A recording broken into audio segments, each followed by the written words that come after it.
అందరికీ యేసుక్రీస్తు ప్రభువారి యొక్క నామంలో శుభాలు తెలియజేస్తాను. Praise the lord. ప్రకటన గ్రంథం మంచి వాక్యంలోకి వెళ్దాం డైరెక్ట్ గా. ప్రకటన గ్రంథం 2వ అధ్యాయం కాల్చి నేను చదువుతాను, వినండి. 7 నక్షత్రములు తన కుడి చేత పట్టుకుని దీపస్తంభం వద్ద సంచరించేవాడు చెప్పు సంగతులు ఏవనగా, నీ క్రియలను, నీ కష్టమును, నీ సహనము నేను ఎరుగుదు. నువ్వు దుష్టులను సహింపలేవని అపోస్తలుడు కాకే తమ అపోస్తలను చెప్పుకొని వారిని పరీక్షించి వారు అబద్ధికులను నీవు కనుగొంటివనియో, నీవు సహనము కలిగిన నామ నిమిత్తం భారం భరించి అలా లేదనియో నేను ఎరుగుదును. ఆయనను మొదటి నీకుండిన ప్రేమను నీవు వదులుతువనియో నేను నీ మీద తప్పకుండా మోపాల్సినది. నీవు ఏ పరిస్థితుల్లో పడితో అది జ్ఞాపకం చేసుకొని మారు మనసు పొంది ఆ మొదటి క్రియలను చేయము. అట్లు చేసి నీవు మారు మనసు పొందితేనే సరే, లేనిడల నేను నీ యుద్ధకు వచ్చి దీపస్తంభమును దాని చోటు నుండి తీసివేతును. అయితే ఈ ఒకటి నీలో ఉన్నది, నికోలాయితుల క్రియలను నీవు ద్వేషించున్నావు, నేను కూడా వీడిని ద్వేషించున్నాను. చెవిగలవాడ ఆత్మ సంగములతో చెప్పు మాట వినుగాక. జయించువానికి దేవుని పరదేశంలో ఉన్న జీవ వృక్ష ఫలములను భుజింపనిత్తును. ఈ ప్రకటన గ్రంథంలో ఉన్న ఈ 2వ అధ్యాయం ఎఫెసు సంఘం గురించి రాయబడుతుంది. అంటే ఎఫెసు సంఘం ఎలాంటిది? మొదటి క్రియలు బాగానే ఉన్నాయి, తొలి ప్రేమ అనుభవాల్లో సంతోషంగా విరజిల్లుతున్న ఈ సంఘము చివరి స్థితికి వచ్చేసరికి ఎలా అయింది? మొదట నాటింది అపోల్లో, తర్వాత 3 సంవత్సరాలు పౌలు గారు వచ్చి ఆ ప్రాంతంలో ఎఫెసు ప్రాంతంలో పరిచర్య చేశాడు. అప్పటికి ఎఫెసు ప్రాంత పరిస్థితులు ఏంటి?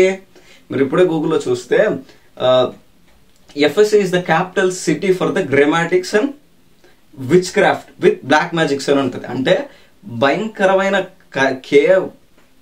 కనీసం ఒక పరిశుద్ధత, నీతి, ఒక వెలుగు కనిపించని ప్రదేశాలంటే నీతి కొరకు కానీ పరిశుద్ధత కొరకు కానీ ఎవ్వడు నిలబడలేదు. అలాంటి ప్రాంతాల్లో, అలాంటి ప్రాంతాలకి ఒక వెలుగురేఖ ఉదయించింది. అదేంటి? సువార్త. ఆ సువార్తను పట్టుకొని చేత పట్టుకొని మొదట వచ్చిన వాడు ఎవరు? అపోల్లో. అటు తర్వాత వచ్చిన వారు ఎవరు? పౌలు గారు. అంటే అంత భయంకరమైన పరిస్థితిలో నుంచి వచ్చిన ఈ సంఘము ఎలాంటిదని అక్కడ వర్ణిస్తూ ఉన్నాడు. ప్రకటన గ్రంథంలో ఈ 2వ అధ్యాయంలో ఆ సంఘం గురించి వర్ణిస్తూ దాన్ని ప్రశంసిస్తూనే దానిలో ఉన్న లోపాలను తెలియజేస్తూ వాటిని సరిచేసుకుంటేనే సరే అని మాట్లాడుతున్నాడు దేవుడు. అంటే చూడండి, దీన్ని బట్టి మనకేమర్థం అవుతుందంటే పరిశుద్ధత విషయంలో కానీ దేవుని పనిలో కానీ రాజీ పడే అవకాశమే లేదంటున్నాడు. సరి మొదటి క్రియలు చేస్తేనే సరే అంటున్నాడు అక్కడ. అంటే చూడండి, మొదటి నుంచి బ్రీఫ్గా అధ్యాయం చేద్దాం. 7 నక్షత్రములు తన కుడి చేత పట్టుకొని 7 దీపస్తంభముల మధ్య సంచరించేవాడు చెప్పు సంగతులు ఏవనగా. 7 సంఘాలను చేత పట్టుకొని 7 సంఘాల మధ్య సంచరించేవాడు చెప్పు సంగతులు. ఎఫెసు సంఘం గురించి చెప్తున్నాడు, వినండి. నీ క్రియలను, నీ కష్టము, నీ సహనము నేను ఎరుగుదును. నీవు దుష్టులను సహింపలేవని అపోస్తలుడు కాకే తమ అపోస్తలుని చెప్పుకుని వారిని పరీక్షించి వారి అబద్ధికులు నీవు కనుగొంటివనియు, నీవు సహనము కలిగి నా నామ నిమిత్తం భారం భరించుతవనియు అలయలేదనియు నేను ఎరుగుదు. అంటే ప్రశంసిస్తున్నాడు దేవుడు ఇక్కడ. ఎన్నెన్ని విధాలుగా? 4-5 విధాలుగా ప్రశంసిస్తున్నాడు దేవుడు. నా నామ నిమిత్తం భారం భరించావు అంటే ఎందుకు ఈ భారం భరించింది? ఎఫెసు సంఘ పరిస్థితులు ఏంటి? గతంలో భయంకరమైన పరిస్థితులు, మాంత్రిక ప్రయోగాలున్న పరిస్థితులు, సూర్యుడు వెలుగురేఖ ఉదయించని ప్రదేశాలవన్నీ, ప్రాంతాలవన్నీ, సువార్తను వచ్చిన సువార్త చెప్పేవారిని చంపేసే పరిస్థితులు ఎఫెసు పరిస్థితులు ఎలా ఉన్నాయంటే మీరు చూస్తారు గూగుల్లో.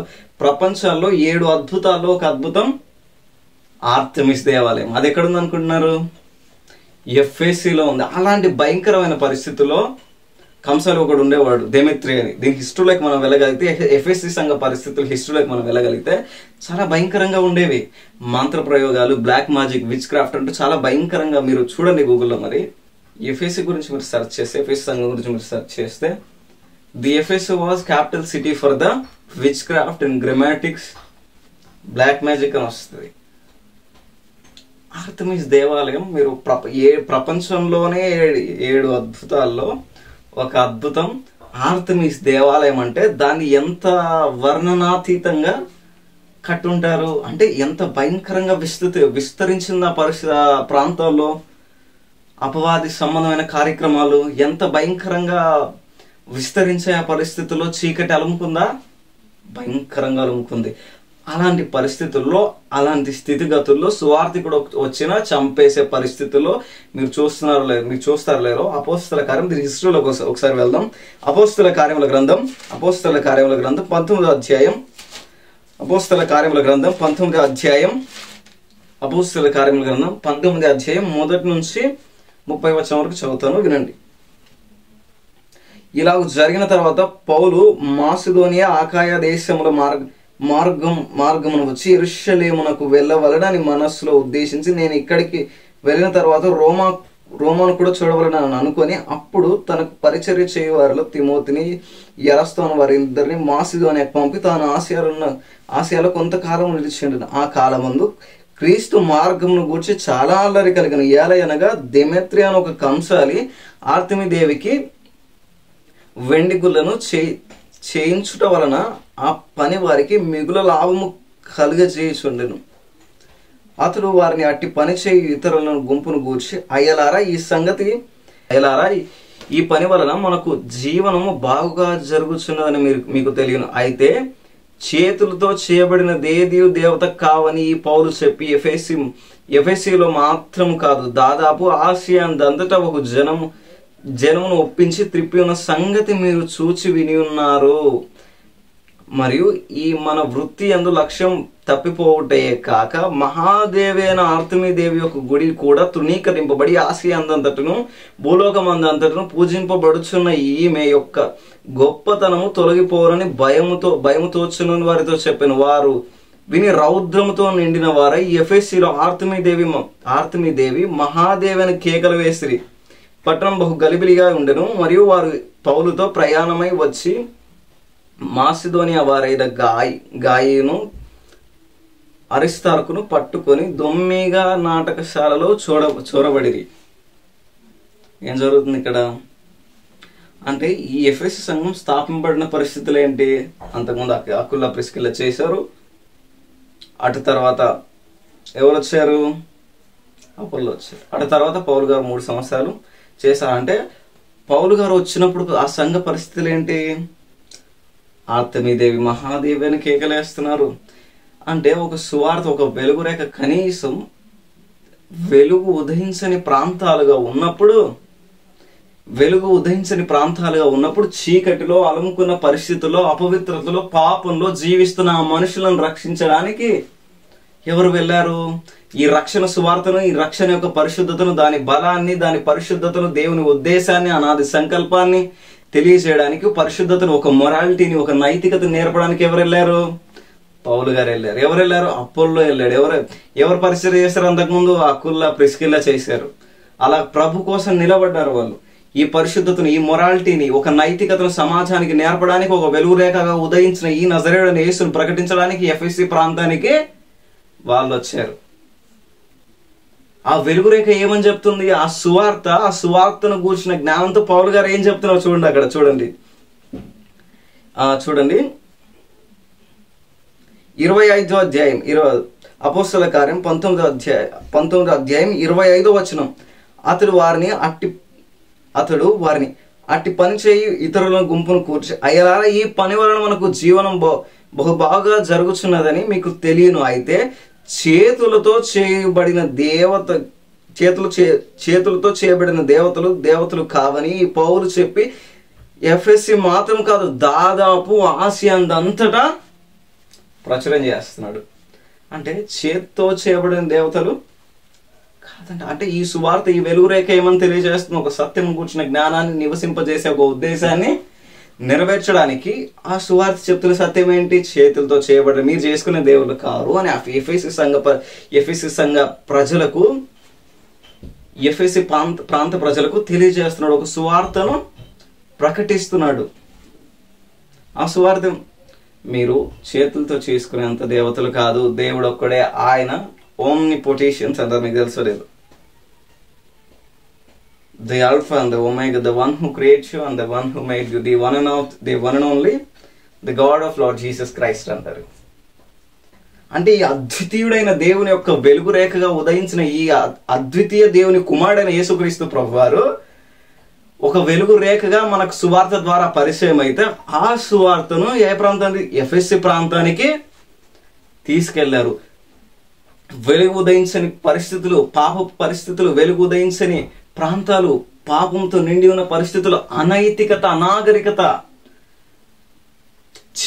చీకటిలో మగ్గుతున్న జీవితాలు, ఎలాంటి వైవిధ్యమైన మార్పు లేదు, చీకటిలోనే మగ్గుతున్నారు. పైన అధికారులు ఆధిపత్యం చలాయిస్తూ సొమ్ము కూర్చుకుంటూ వాళ్ళ జీవనాన్ని బహుబావుగా సాగిస్తున్నారంట. ఆర్తమీదేవి ఆలయాన్ని పెట్టుకొని బహుబావుగా జీవనాన్ని వాళ్ళు కొనసాగిస్తుంటే అపోస్తలుడైన పౌలు వెలుగు రేఖగా ఉదయించిన నజరేయుడైన యేసు ద్వారా వచ్చిన సువార్తను ప్రకటిస్తున్నాడు. చేతులతో చేయబడినది ఏది దేవత కాదు అని చెప్తున్నాడు. అంటే చూడండి, ఈ సువార్త ఏం పరిచయం చేస్తుంది మనకు? ఒక నైతికతను, ఒక మొరాలిటీని. అలా కాదు, ఇలాగా ఒకవేళ నిజంగానే ఈ బైబిలే లేకుంటే సమాజం పరిస్థితులు ఎలా ఉండేవి? భయంకరంగా అనాగరికత, అనైతికత, మొరాలిటీస్ ఉండవు సమాజంలో. పాపం పెట్టరేగిపోతుంది సమాజంలో. పాప పరిస్థితులు బహు ఉద్రేకంగా ముందుకెళ్తాయి పరిస్థితులు. ఈ బైబిలే లేకుంటే, ఈ నల్లట పుస్తకమే లేకుంటే సమాజం తగలబడిపోద్ది. సమాజం అనైతికతతో, సమాజం అన్మొరాలిటీతో చచ్చుబడిపోతుంది. మన దేశాలకి వెలుగులు ఉదయించో, ఒక నైతికతలో, ఒక మొరాలిటీ మనం నేర్చుకోలేము ఇదే బైబిల్ లేకుంటే. ఆ వెలుగు రేఖ అయిన అద్వితీయ దేవుని కుమారుడుగా ప్రత్యక్షమైన ఆ నజరేయుడైన యేసు ఒక వెలుగు రేఖగా, ఒక సువార్తగా మనకు పరిచయం అయ్యి, ఆ సువార్తను కొన్ని వేల సంవత్సరాలు ప్రయాణించి, అంటే చూస్తారో లేదో మీరు చరిత్రలోకి వెళ్ళినట్లయితే, ప్రపంచ చరిత్రలో అత్యంత ప్రాముఖ్యమైన, ప్రాచీనమైన, కఠినమైన సామ్రాజ్యం ఏదైనా ఉందంటే అది రోమా సామ్రాజ్యం. అలాంటి సామ్రాజ్యాన్ని క్రీస్తు శకం 1వ శతాబ్దంలోనే దాటి కొన్ని వేల సంవత్సరాలు ప్రయాణం చేసి ఈరోజు మన భారతదేశానికి వచ్చింది ఈ సువార్త. ఏదండి? బైబిల్ సువార్త. ఈ నజరేయుడైన యేసు. ఆ సువార్త మనకి ఏం నేర్పిస్తుంది? ఒక నైతికతను, ఒక మొరాలిటీని నేర్పిస్తుంది. తల్లి అని, నాన్న అని, అమ్మ అని. ఎంతమంది మిషనరీలు పోరాటం చేయలేదు సతీ సహగమనం గురించి? ఎంతమంది మిషనరీలు, దైవజనులు పోరాటం చేయలేదు? ఎంతమంది హతసాక్షులుగా మారలేదు ఈ పుస్తకం గురించి? అలాంటి వాళ్ళ త్యాగం ఈరోజు మన సువార్త ఫలితం. అలాంటి వాళ్ళ త్యాగం ఈరోజు మన బ్రతుకుల్లో వెలుగు. అలాంటి వారి త్యాగం ఈరోజు పాప పరిస్థితిలో పడకుండా పరిశుద్ధత వైపు అడుగులు వేస్తూ దేవుని ఉద్దేశాన్ని నెరవేర్చడానికి ఒక వెలుగు రేఖలుగా, ఒక వెలుగులో మనల్ని మారుస్తూ, ఒక లోకానికి ఒక వెలుగుగా మారుస్తుంది మనల్ని. అదేంటంటే సువార్త. అలాంటి సువార్తను ఎఫెసీ సంఘానికి తీసుకెళ్లారు పౌలు గారు. మీరు అక్కడ చూడండి, 20 అధ్యాయం 21 వచ్చే అధ్యాయాల్లో పౌలు గారిని కొడతారు. పౌలు గారిని అయినా బ్రతికితే క్రీస్తు, చావైతే లాభం అంటూ దేవుని ఉద్దేశాన్ని నెరవేర్చడానికి కేవలం తను మాత్రమే నిత్య జీవానికి అర్హుడిగా మార్చుకోకుండా ప్రతి ఒక్కరు నిత్య జీవానికి అర్హులుగా మార్చడానికి కొన్ని పత్రికలు అందించారు మన కోసం. కేవలం అపోస్తలుడైన పౌలు గారే లేకుంటే ఆత్మ ప్రత్యక్షత మనకు అగుపరచబడేది కాదు. కేవలం యోహాను గారే లేకుంటే పరలోక దర్శనం మనకు అగుపరచబడేది కాదు. అంటే ఈ సువార్త ఒక నైతికతను, ఒక మొరాలిటీని మంత్రగాళ్ళు, తాంత్రికులు అందరూ మారి ఈ క్రీస్తును ఒప్పుకున్నారు. ఈ క్రీస్తుని రక్షకునిగా, నిజదేవునిగా, అద్వితీయ దేవుని కుమారునిగా, దైవంగా ఒప్పుకున్నారు. ఎందుకు అపోస్తలుడు నాటి కాలంలో అద్భుతాలు అంత చాకచక్యంగా జరిగేవనంటే, అంత అద్భుతాలు అంత శ్రేష్టంగా పరిశుద్ధంగా జరిగేవంటే, అపోస్తల కాలం చాలా ప్రత్యేకమైన కాలం. ఎందుకంటే అప్పటికి ఆధారాలు లేవు. వ్రాతపూర్వకమైన ఆధారాలు ఉన్న ఎవ్వరూ నమ్మే వాళ్ళు కాదు. ఇమ్మానుయేలు ఈయనంటే నమ్మే వాళ్ళు కాదు. కాబట్టి తక్షణం అద్భుత కార్యాలు జరగాలి, వాళ్ళు నమ్మాలి. కాబట్టి అద్భుత కార్యాలు అప్పుడు జరిగేవి. ఇప్పుడు ఎలా మారిపోయాయి అద్భుత కార్యాలు? అబద్ధాలుగా మారిపోయాయి. బయట వాళ్ళు నవ్వుకునేలాగా సాక్ష్యాలు మారిపోయాయి. బయట వాళ్ళు నవ్వుకునేలాగా అబద్ధ క్రియలు, అద్భుతాలు మారిపోయాయి క్రైస్తవ సమాజంలో. క్రైస్తవ సమాజానికి ఎలుగెత్తి చెప్పేది ఏంటంటే బైబిల్ మనం చదవండి అంటుంది. అంటే ఈ సత్యం కూర్చున్న జ్ఞానం అప్పటిలో ఒక కాలం, ప్రత్యేక కాలం. ఎందుకంటే తక్షణమే వాళ్ళు దేవుడని ఒప్పుకోవాలి. కాబట్టి అద్భుత కార్యాలు ఘనంగా జరిగాయి, ఇప్పటికి కూడా జరుగుతాయి. కానీ కానీ దొంగ పాస్టర్లు, దొంగ అద్భుతాలు చేసేవాళ్ళు లేరంటారా? అందుకే చెప్తున్నాడు అక్కడ చూడండి, నికోలాయితుల క్రియలు నీవు ద్వేషించినవి. నికోలాయితులు అంటే ఎవరు? అపోస్తల కార్యం 6వ అధ్యాయం 5వ వచనం అన్నట్టు నికోలావు అనే దగ్గర అనే వాడి నుంచి ఈ నికోలాయితులు వచ్చారు. ఏంటి నికోలాయితులు అంటే? పాపం చేస్తున్నా దేవుడు ప్రేమిస్తున్నాడు అనే చెప్పేవాళ్ళు. ఏంటి నికోలాయితులు అంటే? పాప పరిపక్వతను తెలియజేయక, పరిశుద్ధతను గూర్చి బోధించక, దేవుని ఉద్దేశాన్ని, అనాది సంకల్పాన్ని, దేవుని వ్యూహాన్ని తెలియజేయక, ఇష్టానుసారంగా బోధిస్తూ, ఇష్టానుసారంగా వాళ్ళకి నోటికి వచ్చినట్టు చేస్తూ దేవునికి అవివేకమైన వ్యతిరేకమైన కార్యాలు చేస్తూ, పరిశుద్ధతను బోధించక, పాపాన్ని చేసిన దేవుడు ఏమనుడు అనే ఉద్దేశాలని ప్రకటిస్తూ, దేవునికి వ్యతిరేకంగా, దేవుని శాస్త్రాలకు, దేవుని ఉద్దేశాలకు, దేవుని కట్టడాలకు, నియమాలకు వ్యతిరేకంగా నడుచుకునే వాళ్ళే ఈ నికోలాయితులు. అందుకే దేవుడు అంటాడు, ఆ నికోలాయితుల క్రియలను నేను ద్వేషించున్నాను. ఆ నికోలాయితుల క్రియలు నీలో లేవు, నాలో లేవు. దేవునికి ఉద్దేశాలకు వ్యతిరేకంగా, దేవుని ఆలోచనలకు వ్యతిరేకంగా నడుచుకునే ఉద్దేశాలు, పాపం చేసిన దేవుడు ప్రేమిస్తున్నాడనే ఉద్దేశాలు, లోకం ఎటు వెళ్ళిపోతా నేను అటే వెళ్ళిపోతాననే ఉద్దేశాలు, సొంత ఆలోచనలు మనకు కలగట్లేదు ఈరోజు. అంటే మన సొంత ఆలోచనలు ఉంటే ఈ బైబిల్ ఎందుకు? ఇంకా మన సొంత ఆలోచనలు ఉంటే దేవుని వాక్యం ఎందుకు? ఇంకా అందుకే దివారాత్రములు అంటే దాన్ని ధ్యానించేవాడు ఎవడంట? ధన్యుడంట. అంటే అనాది సంకల్పాన్ని నెరవేర్చడానికి ఒక గ్రంథం మన దగ్గర ఉంది. ఆ గ్రంథం బోధించే విధంగా క్రీస్తుని ప్రకటిస్తే దేవుని ఉద్దేశాన్ని నెరవేర్చడం వాళ్ళం అవుతాను. లేదు అలా కాదన్నా, నాకు ఇష్టం వచ్చి చేసేస్తానని అంటే మీరెవరో నాకు తెలియదు అంటాడు దేవుడు. అంటే అంత భయంకరమైన పరిస్థితుల్లో కూడా చూడండి, అపోల్లో గాని పౌలు గాని ఎందుకంత ఘనమైన పరిచర్యలు, సేవలు చేశారంటే కేవలం క్రీస్తు.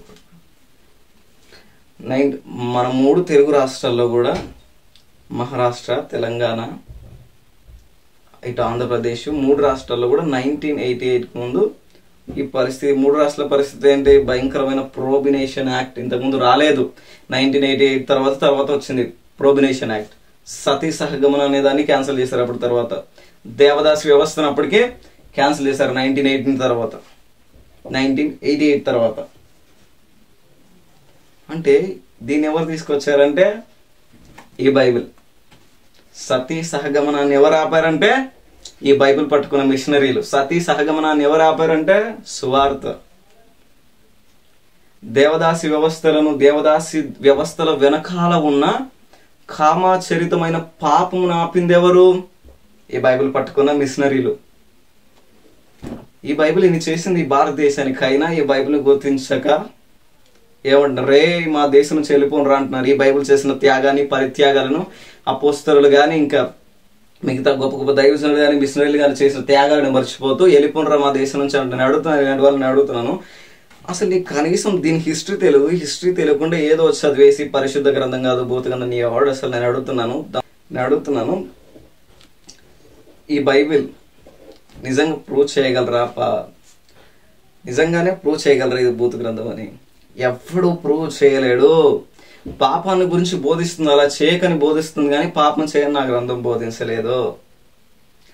తప్పుడు ఉద్దేశాలు నెరవేరుస్తూ సొంత ఆలోచనలు మీకు ఇష్టానుసారంగా ఆలోచించేసి చదివేసిన తర్వాత అలా ఏరుకొనేసి దాన్ని ఏమంటారు, ఒక వెర్షన్ అలా ఏరుకొని ఇది భూత గ్రంథం రా అంటే దాని కాంటెక్స్ట్ తెలియదు నీకు, దాని కాంటెక్స్ట్ తెలియదు, దాని థియాలజీ తెలియదు, కనీసం ఏమీ తెలియకుండా బైబిల్లో ఇలా ఉందిరా అంటే నువ్వెవడవుతావు? చదువుకున్నాడైనా నువ్వు చదువు రాని వాడి లెక్కలేక వస్తావు. అంటే ఈ గ్రంథాన్ని అర్థం చేసుకోవడం అంత తేలిక కాదు. ఈ గ్రంథాన్ని అర్థం చేసుకోవడం అంత తేలికైందేమీ కాదు. ఈ గ్రంథాన్ని అర్థం చేసుకోవాలంటే చాలా జ్ఞానం కావాలి. దీని వెనక చాలా మంది పోరాటాలు చేశారు. ఈ సువార్తను, ఈ బైబిల్ని మన ప్రాంతాలకు రావడానికి చాలా మంది పోరాటం చేశారు. తెలంగాణలో జిల్లా ఉంటుంది, గద్వాల్ జిల్లా అని. తెలంగాణలో జోగులాంబ గద్వాల్ జిల్లా అని ఒక జిల్లా ఉంటుంది. ఈ జిల్లాకు పేరు ఎలాగ వచ్చిందంటే 2 రకాలుగా మాట్లాడే అపోహలు ఉన్నాయి. ఈ జిల్లాకు పేరు ఎలాగొచ్చిందంటే 2 రకాలుగా మాట్లాడే అపోహలు ఉన్నాయి. ఒకటి ఏంటంటే హైందవులు ఎవరైతే, హైందవ సహోదరులు ఎవరైతే వాళ్ళు దేవతలుగా దేవులుగా కొలుచుకున్న వారు ఎవరైతే ఆ పార్వతీదేవి గారు ఉంటారు కదా, ఆమె జోగులాంబాదేవి అక్కడ ప్రత్యక్షమైందని చాలా మంది మాట్లాడుకునే హిస్టరీగా రాసుకునే గ్రంథాలు చాలా ఉన్నాయి. అలా పేరు వచ్చిందని ఒకరు అంటారు. ఇంకోటి ఏంటంటే దీని వెనకాల ఉన్న జోగులాంబ గద్వాల జిల్లా అనే దీని వెనకాల ఉన్న ఇంకో అపోహ ఏంటంటే ఈ ఏదైతే తెలంగాణ ప్రాంతంలో జోగులాంబ గద్వాల జిల్లా ఏదైతే ఉందో ఆ ప్రాంతంలో అంతకుముందు భయంకరమైన జోగిని వ్యవస్థలు ఉండేవంట. భయంకరమైన జోగిని వ్యవస్థలు ఉండేవంట. ఇది అపోహ మాత్రమే, నేను స్టేట్మెంట్ ఇవ్వట్లేదు, ఇది అపోహ మాత్రమే.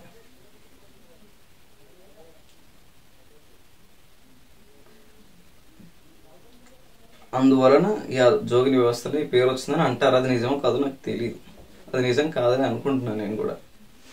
అంటే అలాంటి చీకటిలో మగ్గుతున్న సూర్యుడు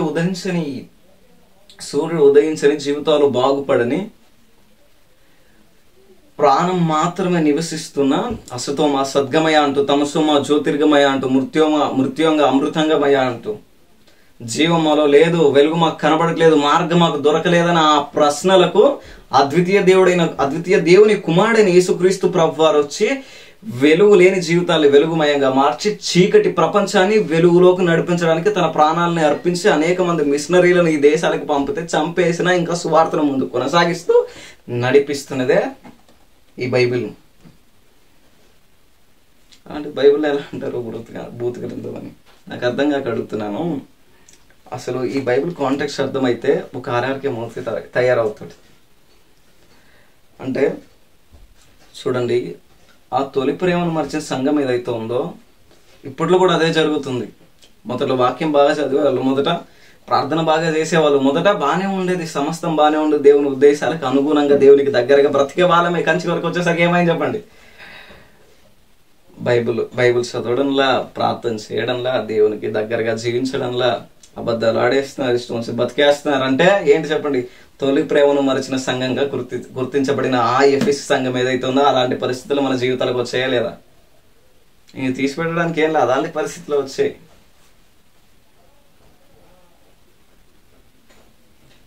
కాబట్టి తొలి ప్రేమను మరిచిన సంఘానికి దేవుడు వార్నింగ్ ఇస్తున్నాడు. ఈరోజు బైబిల్ చదవని నీకైనా, సంఘాన్ని వదిలిపెట్టి నీకైనా, దేవునికి ఇష్టంగా బ్రతకని నీ బ్రతుకైనా దేవుడు ఒకటి చెప్తున్నాడు, నీ మొదటి క్రియలను చేస్తే సరి. సంఘానికి అదే చెప్తున్నాడు. అంటే మొదట్లో దీన్ని అంతలా ప్రేమించాడు దేవుడు, రక్తం ఇచ్చి సంపాదించే సంఘానికి. ప్రేమకే కోపం వస్తే ఎలాగుంటది? ప్రేమించిన దేవుడే కోపడితే ఎలాగుంటుంది చూడండి. సరి సరి సరి సరి అని మాట్లాడుతున్నాడు ఆయన. చేస్తేనే సరి, పొత్తు లేదు, రాజీ లేదు, పరిశుద్ధతలో నీతిలో దేవునికి ఇష్టానుసారంగా బతికే బ్రతుకులో రాజీ లేదు దేవునితో. అందుకే సంఘానికి రాస్తుంటున్నాడు దేవుడు, నువ్వు మొదటి క్రియలు చేస్తేనే సరే. ఆ మొదటి ప్రేమ క్రియలను, ఆ ఇంట్రెస్ట్ను,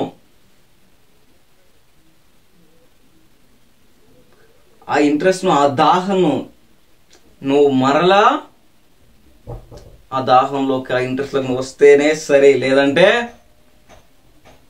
దీపస్తంభాన్ని తీసేస్తా అంటున్నాడు. అయితే ఇంకోటి, నికోలాయితుల క్రియలను నీవు ద్వేషిస్తున్నావు, దేవుని ఉద్దేశానికి వ్యతిరేకంగా నడుచుకునే వారిని ద్వేషిస్తున్నావు. కానీ నీలోనే అది లేదు. నువ్వు ఎందుకు ద్వేషిస్తున్నావు అంటే నువ్వే సరిగా లేవు. కాబట్టి సరి చేసుకో సంగమా, సరి చేసుకో విశ్వాసి, సరి చేసుకో.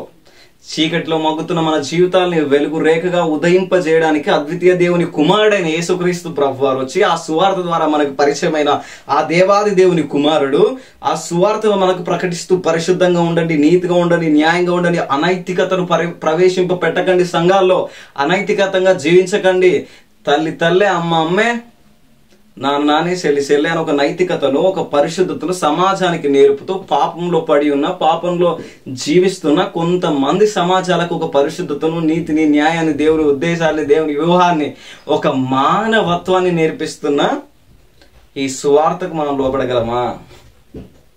దేవుడు అడుగుతున్నాడు అదేమాట. నాకు లోబడు, మొదటి క్రియలను చేయి,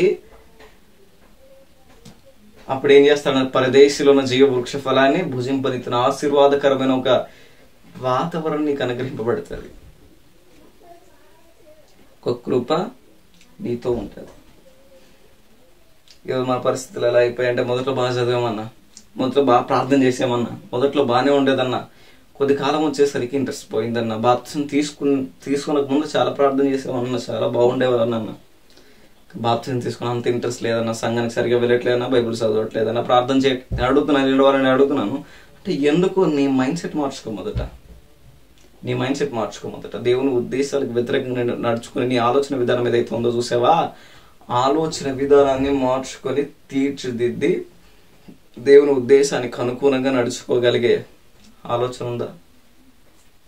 లేదు కానీ ఇంతే జీవిస్తాం మా వల్ల అవ్వదన్నా అంటే దేవుడు అదే అంటాడు. దీపస్తంభాన్ని చూస్తాడు, కొన్ని రోజులు చూస్తాడు, కొన్ని సంవత్సరాలు చూస్తాడు, అయినా నీలో నువ్వు ఫలింపలేకపోతే చెప్పండి, ఫలింపని చెట్టు వేర్ల గొడ్డలి ఉంచబడిందంట.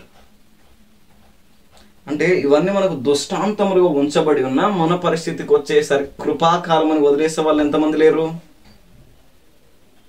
మొదటి స్థితిని చూడంటున్నాడు సంఘానికి. అందుకే దేవుడు మొదటి స్థితి ఏంటి? అనైతికతతో, పాపంతో, అపవిత్రతతో, సమాజానికి వెలుగులేని పరిస్థితుల్లో, పాపం మాత్రమే మీ మీద ఏలుబడి చేస్తున్న పరిస్థితుల్లో, పాపం మాత్రమే మీకు చీకటి కోణంగా, చీకటిలో మగ్గుతున్న మీ జీవితాల్ని అద్వితీయ దేవుడి కుమారుడని యేసుక్రీస్తు ప్రభువారని ఒక సువార్తను ప్రకటిస్తూ పరిచయం చేస్తున్నాము.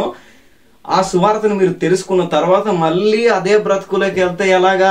ఆ క్రియలను, మొదటి క్రియలు ఏవైతే ఉన్నాయో చూసావా, నువ్వు దేవుని ప్రేమించి దేవుని మీద ఇష్టం పెంచుకొని దేవుని ఉద్దేశాలకు అనుగుణంగా నడుచుకుంటూ పవిత్రతను పాటిస్తూ దేవుని ఉద్దేశాలను నెరవేర్చడానికి ఆ పరిశుద్ధతను నీలో మెలుకొలుపుతూ నడిచిన తర్వాత నువ్వు ఒక స్టేజ్కి వచ్చేసావు, ఒక దేవుని ద్వారా ఆశీర్వదింపబడిపోయావు, దేవుని ద్వారా మంచిగా అయిపోయింది నీ బ్రతుకు, పరిశుద్ధతలో నీవు ఉన్నావు, సంఘంలో మంచిగా ఉన్నావు, తర్వాత నీకేమైంది అని అడుగుతున్నాడు దేవుడు. మొదట్లో బాగా ఉండేవాడి, మరి ఇప్పుడు ఏమైంది? కోల్పోయావు. ఎఫెసో కోల్పోయావు అంటున్నాడు దేవుడు.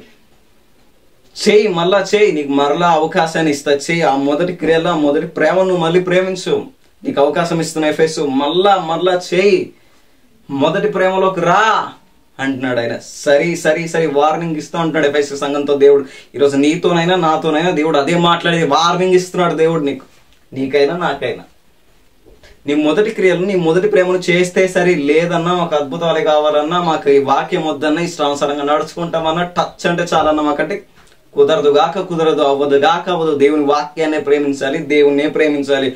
అద్భుతాలన్నీ సెకండరీ. మొదట శ్రమ వస్తుంది. ఆ శ్రమ ద్వారా క్రీస్తు ఉద్దేశాలు నెరవేర్చడానికి, క్రీస్తుకు దగ్గరగా మారి తండ్రి చిత్తాన్ని నెరవేర్చడానికి ఆ దేవుని వాక్యాన్ని, వాక్చాతుర్యాన్ని నింపుకొని దేవుని సువార్త ద్వారా అద్వితీయ దేవుని పరిశుద్ధాత్మ మనలో నివసిస్తుంది కనుక ఆత్మ ఇష్టానుసారంగా, ఆత్మ చిత్తానుసారంగా బ్రతుకు మనలో లేకుంటే సువార్త మన దగ్గరకు వచ్చిన వేస్ట్. అంతమంది ప్రాణాలు పెట్టారు, వృధా. మొదట నీ స్థితి నుంచి దేవుడు నిన్ను లేవనెత్తాడు, నిన్ను ప్రేమించి. అందుకే వాక్యంలో ఒక చోట ఉంటుంది, రక్తపు మడుగులో పడి ఉన్న నిన్ను ప్రేమించి పొత్తి గుడ్డలతో చుట్టి ఈరోజు పెంచి పెద్దవాడిని చేసిన తర్వాత నన్నే కలుతుంది అంటున్నావే, ఇది నీకు న్యాయమా, నీకు శవమా అంటున్నాడు ఎఫెసీ సంఘంతో దేవుడు. ఎఫెసు మొదటి క్రియలను చేయి. ఎఫెసు మొదటి ప్రేమ నన్ను ఎలాగైతే నువ్వు ప్రేమించావో అదే ప్రేమ మరలా ప్రేమించు. వ్యాపారానికి కేంద్రంగా ఉండేది ఎఫెసీ ప్రాంతం. వ్యాపారానికి కేంద్రంగా ఉండేది. అలాంటి పరిస్థితుల్లో బీదవాళ్ళు ఉన్నారు అంటే, సువార్త విషయమైన బీదవాళ్ళు ఉన్నారు. అనైతికతతో, అనాగరికతతో మరుగున పడి ఉన్న జీవితాలు అనేకములు, పాపంతో పడి ఉన్న జీవితాల్లో, పాపం మాత్రమే రాజ్యమేలే పరిస్థితుల్లో, పాపం మాత్రమే అధికారం చెలాయించే దేహం మీద, మనుషుల మీద పాపం మాత్రమే, చీకటి మాత్రమే అధికారం చెలాయించే అలాంటి ప్రాంతానికి ఒక వెలుగురేఖ, అద్వితీయ దేవుని కుమారుడైన యేసుక్రీస్తు ప్రభువారు ఆయన ఆ వెలుగురేఖను తీసుకెళ్లారు ఈ అపోస్తలుడు. అంటే వెలుగుమయంగా నీ జీవితం వెలుగుమయంగా మార్చిన తర్వాత, నీ దేవుడు నీ జీవితాన్ని మార్చిన తర్వాత, ఈరోజు మళ్ళీ నేను అదే రొచ్చులో పడి దొరుకుతానన్నా, అదే పాపిస్ట్ పాపంలో పడి పంది పొరనట్టు పొరుతానంటే దేవుడు ఊరికే చూస్తుంటాడు. అదే అంటాడు ఎఫెసో సంఘంతో, ఎఫెసో చేస్తే సరే, ఆ మొదటి క్రియలు చేస్తే సరి, లేదంటే దీపస్తంభాన్ని తీసేస్తా వార్నింగ్ ఇస్తాడు దేవుడు డైరెక్ట్. అడుక్కోవట్లా దేవుడు. గాడ్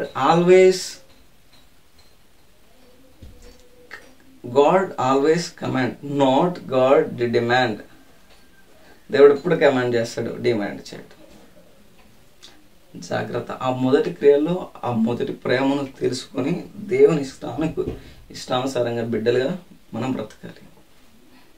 అంటే ఈ తొలి ప్రేమను గతంలో కూడా పాత నిబంధనలు కూడా మర్చిపోయారు. ఎలాగా చూడండి, ఇకాబోదు మొదటి సమయాలు ఇకాబోదు ఉంటుంది. మొదటి సమయాలు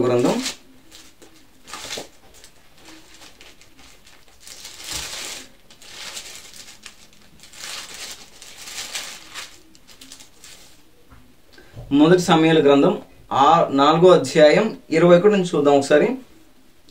దేవుని మందసం పట్టబడినదను సంగతి తన మామయ్యను పెనిమిటిని చనిపోయిన సంగతి తెలుసుకొని ప్రభావం ఇజ్రాయేలు నుండి పోయినని చెప్పి తన బిడ్డకు ఇకాబోద్ అని పేరు పెట్టెను. ఎందుకు పెట్టింది ఇకాబోద్ అంటే దేవుని ప్రభావము పోయింది ఇజ్రాయేలీలో. ఎందుకు పోయిందంటే అజ్ఞానాన్ని బట్టి, అవిధేయతను బట్టి. అతి పరిశుద్ధ స్థలంలో మాత్రమే ఉండవలసిన మందసాన్ని ఎక్కడ తీసుకెళ్లి పెట్టారు? యుద్ధ భూమిలో తీసుకెళ్లి పెట్టారు. దేవుడు మనం జయింపజేస్తాడని యుద్ధ భూమిలో వెళ్ళి పెట్టారు. అన్యులకైనా అర్థమైంది దీన్ని, దేవుడు వాళ్ళ పక్షాన. కానీ వీళ్ళ అవిధేయతను బట్టి, వీళ్ళ అపవిత్రతను బట్టి, వీళ్ళ ఇష్టానుసారమైన బ్రతుకును బట్టి ఏమైంది? చచ్చారు, అందరూ చచ్చిపోయారు. అంటే ఇకాబోద్ వీళ్ళలోంచి ప్రభావం వెడిలిపోయింది. కొత్త నిబంధనలో తొలి ప్రేమ అన్నాడు, ఇక్కడ ఇకాబోద్ అంటున్నాడు దేవుడు. ఇకాబోద్ మనలో రాకూడదు. చాలాసార్లు బైబిల్ చదివాం, చాలాసార్లు ప్రార్థించాం, చాలాసార్లు దేవునికి ఇష్టానుసారంగా నడుచుకున్నాం. అటు తర్వాత ఇకాబోద్ మనలోకి చేసింది. తొలి ప్రేమను మనం మర్చిపోతున్నాం. ఎఫెసీ సంఘంతో దేవుడు అదే చెప్తున్నాడు. సంగమా నీ మొదటి ప్రేమ, నీ మొదటి క్రియలను చేస్తే సరే, లేదంటే ఇకాబోదు ప్రభావం దేవుడు మీలోంచి వెళ్ళిపోయిన తర్వాత మనం ఎంత రోధించినైనా రాడు. మన పరిస్థితులు చీకటి మయంలోకి మళ్ళీ చీకటిలోకి వెళ్ళిపోతాయి. అంధకార స్థితిలోకి పాపం మాత్రమే, చీకటి మాత్రమే మన మీద అధికారం చెలాయిస్తుంది. ఆ ఇకాబోదు మన మీదకి రాకూడదు. ఆ ఇకాబోదు మనలోకి రాకూడదు. ప్రభావం మనలో వెడలిపోకూడదు. తొలి ప్రేమను మనం మర్చిపోకూడదు అంటున్నాడు ఆయన. ఈరోజు చూడండి, సంఘాల పరిస్థితులు, సేవకుల పరిస్థితులు ఎలా ఉన్నాయి. సేవకుడు అంట మొదటి బాగానే ఉండేవాడంట, కష్టపడి ప్రాణాలకు తెగించి పరిచర్య చేశాడంట, ప్రాణాలకు తెగించి సువార్త చేశాడంట. తర్వాత దేవుడు ఆశీర్వదించేసిన తర్వాత ఇకాబోదు అతనిలోకి వచ్చింది. ప్రభావం అతనిలో వెడలిపోయింది. దేవుని మీద ఉన్న ఇష్టం, మొదటి ప్రేమ అనుభవాన్ని కోల్పోయాడు. మొదటి ప్రేమ అనుభవం ఉన్నా మొదటి ప్రేమను ఇప్పటిలో పాటించట్లేదు. ఆశీర్వదింపబడిన తర్వాత దేవుని వదిలేసే సేవకులు లేరు. ఆశీర్వదింపబడిన తర్వాత ప్రాస్పెరిటీని మాత్రమే బోధించే బోధకులు లేరు. ఒకప్పటి సువార్త భారం ఇప్పుడు ఉందంటారా అనేక సేవకుల్లో? ఒకప్పటి సువార్త భారం లేదు. లగ్జరీ లైఫ్ ఈజ్ ఎనఫ్ అన్నట్టున్నారు చాలా మంది. మీరు చూస్తున్నారు లేదో, చాలా మంది మన సమాజంలో ఎలాగైపోయారంటే, కొన్ని సంవత్సరాలుగా సేవ చేస్తున్న వాళ్ళ దగ్గర ఏం డబ్బు ఉండదు. ప్రాస్పరిటీని మాత్రమే బోధించే సేవకుల దగ్గర, సువార్త జ్ఞానం కొంచెం కూడా లేని సేవకుల దగ్గర, సువార్తను ప్రకటించాలనే ఉద్దేశం కొంచెం కూడా లేని సేవకుల దగ్గర దేవుని మహిమను దొంగలిస్తూ మా నుంచి వచ్చింది ఈ కృపావరం, మేమంటేనే జరుగుతుంది, మేము వస్తేనే జరుగుతుంది, మేము చేయి పెడతానే జరుగుతుంది, మేమైన సేవకులు లేరు. అంటే దేవుని మహిమను దొంగలిచ్చే సేవకులు లేరు. ఇకాబోదు వీళ్ళలో ఉంది. అదే అంటున్నాడు దేవుడు ఎఫెసు సంఘంతో. ఎఫెసు నువ్వు తొలి ప్రేమను మర్చిపోయావు. నీకున్న మొదటి క్రియలు ఏదైతే ఉందో చూసావా? నీకున్న దాహం ఇప్పుడు లేదు. నీ మొదట ఎలా ఉంది, నీ పరిస్థితి మొదట ఎలా ఉంది? పాపం నీ మీద ఏలుబడి చేస్తుంది. పరిశుద్ధత నీ దగ్గర కనీసం నీ చుట్టుపక్కల ప్రాంతాల్లో కూడా లేదా పరిశుద్ధత. ప్రాణాలు పోతేగా నా పరిశుద్ధత పుట్టలేదు నీలో. చీకటి మాత్రమే మీద అధికారం చెలాయించే పరిస్థితులు కదా అప్పుడు. ఇప్పుడైతే నేను దేవుడు ఆశీర్వదించి ప్రేమించి ఒక సువార్తని, పరిశుద్ధతను, ఒక ధనవంతుడు ఒకడు ఉండేను, ఆయన పేరు నజరేయుడైన యేసు అనే ఒక ధనవంతుని యొక్క సువార్తను ఒక ధనంగా మీ చేతికి ఇస్తే ఆ ధనాన్ని ఎవడెవడికి పంచి పెడుతున్నాడు దేవుడు? రేపు లెక్క అడగడా నిన్ను? అదే అంటున్నాడు ఎఫెసు సంఘంతో అదే మాట అంటున్నాడు. ఇప్పుడు మా సమాజంతోనైనా, సేవకులతోనైనా, విశ్వాసులతోనైనా అదే అంటున్నాడు. మొదట నీకు ప్రేమను మర్చిపోకు. హిజ్కియా అంటున్నాడు దేవుడు హిజ్కియా కూడా తొలి ప్రేమను మర్చిపోయాడు. అదే అంటున్నాడు దేవుడు. సంఘంతో మాట్లాడే మాట, ఆత్మ చెప్పు సంగతులు, సంఘములతో ఆత్మ చెప్పు సంగతులు చెప్పగలవాడు వినుడుగా. అంటే సర్వోత్రిక సంఘానికి ఈ మాటలు రాస్తూ ఉంటున్నాడు. ఒక పరిశుద్ధతను, ఒక నీతిని, దేవుని ఉద్దేశాన్ని నెరవేర్చడానికి, ఒక అనాది సంకల్పాన్ని తీర్చిదిద్దడానికి సేవకులుగా నిన్ను నిలబెట్టాడు దేవుడు. సేవకునిగా నిన్ను నిలబెట్టి నీ వంతు సువార్త చేయి. క్రీస్తు క్రీస్తు క్రీస్తు అని క్రీస్తును ప్రకటించు. క్రీస్తు క్రీస్తు క్రీస్తు అనే క్రీస్తు ఉద్దేశాలు నెరవేర్చడానికి ముందుకు వెళ్ళు.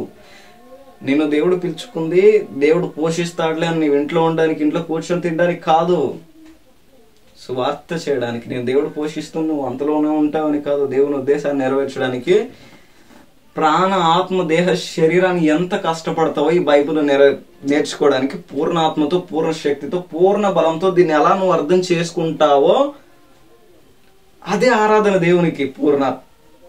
అందుకే ఉంటుంది కదా అద్వితీయుడైన దేవుడైన యెహోవానైనా యేసుక్రీస్తు ప్రభువారినైనా నీ పూర్ణాత్మతోను, పూర్ణ మనస్సుతోను, పూర్ణ బలముతోను ఆరాధింపవాడంటే అంటే వాక్యంలో ఉంటుంది కదా, మొదట నా నీతి, నా రాజ్యాన్ని వెతకండి. మీరు నా నీతిని అంటే నన్ను తెలుసుకోండి మొదట, అంటే ఈ బైబిల్ని చదవండి మొదట అంటున్నాడు ఆయన.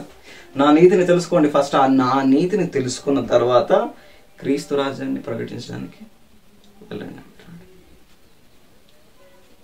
చూస్తా లేదో చాలా మంది సేవకుల దగ్గర కొన్ని క్వశ్చన్స్ అడిగితే బైబిల్కి సమాధానాలు దొరక్కపోవచ్చు. మామూలుగా వాళ్ళకున్న జ్ఞానం అది, కానీ wants to know about the behind the history of the Bible, wants to know about the and మామూలుగా డిబిఎస్ అంటారు, డిక్షనరీ లెవెల్ బైబిల్ స్టడీ చేయగలగాలి. అలా నెరవేర్చడానికి, దేవుని ఉద్దేశాన్ని ప్రకటించడానికి మనం అంతగా మనం నిలబడదాం. దేవుని కృప బహు విస్తారమైంది కాబట్టి అమెరికా కంటే ఇండియాను మొదట దేవుడు ప్రేమించాడు.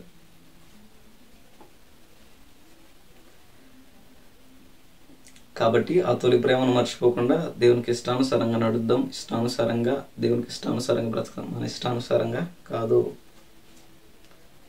మొదట మన పరిస్థితి బాగాలేదు. భారతదేశానికి సువార్త రాకముందు, భారతదేశానికి రాజ్యాంగం రాకముందు మన పరిస్థితులు ఏంటి? భారతదేశానికి సువార్త రాకముందు, భారతదేశానికి ఒక దళితుడు రాజ్యాంగాన్ని తేకముందు మన పరిస్థితులు ఏంటి? పాపం మాత్రమే ఏర్పడి చేస్తుంది, పాప అధికారం మాత్రమే మన మీద ఏర్పడి చేస్తుంది, పాపం మాత్రమే, అంధకార చీకటి సంబంధమైన శక్తులు మాత్రం మన మీద అధికారం చెలాయిస్తున్నాయి, మన మీద ఏ వెలుగురేఖ ఉదయించట్లేదు. అలాంటి పరిస్థితుల్లో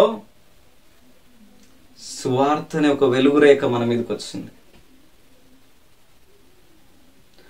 ఒక దళితుని కడుపు మంట, ఆఖరి కడుపు మంట ఒక రాజ్యాంగాన్ని, దేశ భౌగోళిక పరిస్థితినే తారుమారు చేసిందంటే మీరు నమ్మగలరా?